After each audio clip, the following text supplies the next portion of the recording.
Hello, my name is Kerith, and I will be talking to you about various different trombones, as well as various different trombone accessories.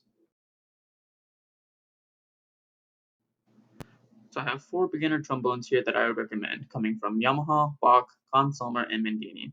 The Yamaha is definitely the priciest, but it's also the best out of the 4.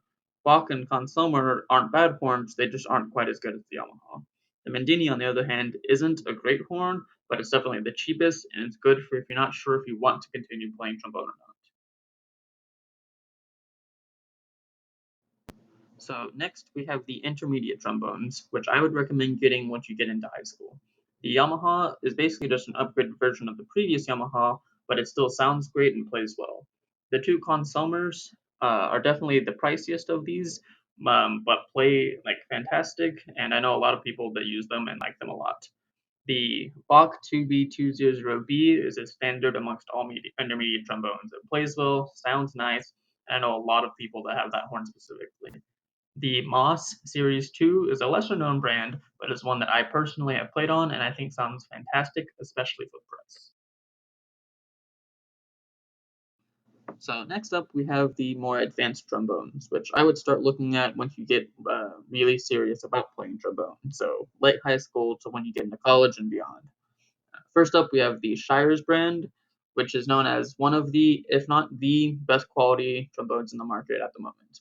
A lot of really big name trombonists played this horn specifically, namely Joseph Alessi. Hence why the price is so high.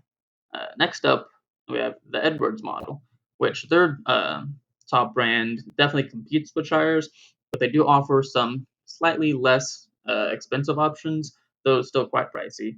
Um, but they also, again, top of the market, sound fantastic. A lot of professionals play those two brands specifically, the Shires and the Edwards.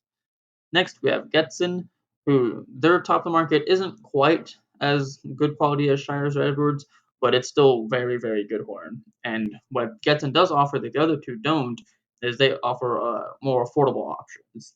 So the 1047F Eterna trombone is one of the lesser but still really good professional horns. So it still plays fantastic. It's just cheaper, more affordable.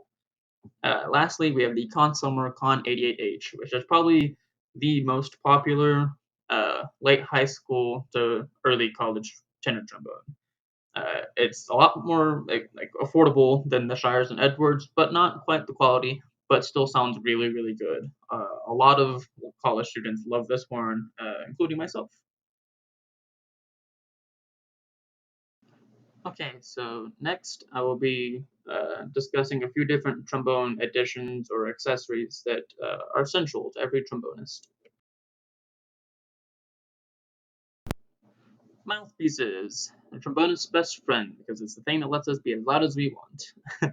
Now, really the only two beginner mouthpieces that I would recommend are the Bach 6.5 AL and the Bach 12C. Now, different brands have mouthpieces that are very similar to these two. These are just the two that I'm most familiar with, and the two that I know most schools will use. The 6.5 AL is definitely the more standard across beginner mouthpieces, but I do know a few different schools that use the 12C mouthpiece for beginners, just because it's a smaller cup, so it fits a beginner trombonist face a little bit better. But I definitely think the 6.5 AL is easier to play on, and you can use it like in early high school, and it should work just fine.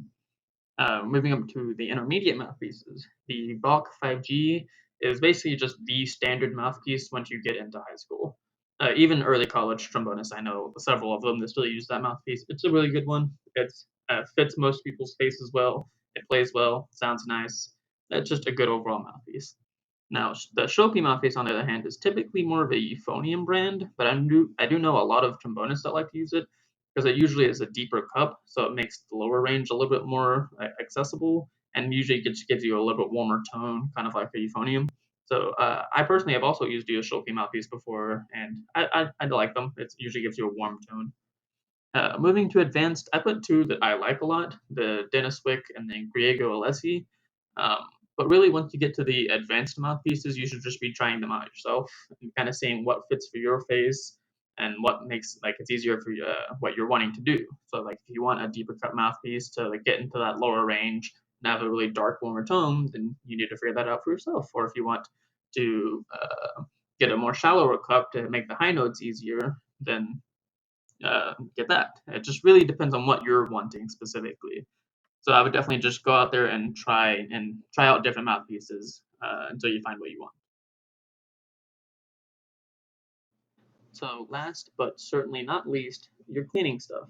So starting off with the slide lubricants, it's really cream versus oil. You couldn't go wrong with either option. It just depends on whichever one you prefer. So when it comes to the creams, there's a few different options here, but I personally prefer the Trombone team. It's one I've used for several years, and it's never let me down. It works great. But I know several others that use the other creams, and they're really just whatever you want. When it comes to the oil, though, there are a few different options. But Slido Mix is usually considered just the definitive best option when it comes to the oils, because it works well. It comes in two different bottles. It tells you how to use it. It's just a great option for anybody. Moving on to maintenance, really any of these are great options. If you want to get into specifics, you can like look them up and see which one maybe has something that you prefer over the others. But they're all great options, and they will all help keep your trombone clean and working well.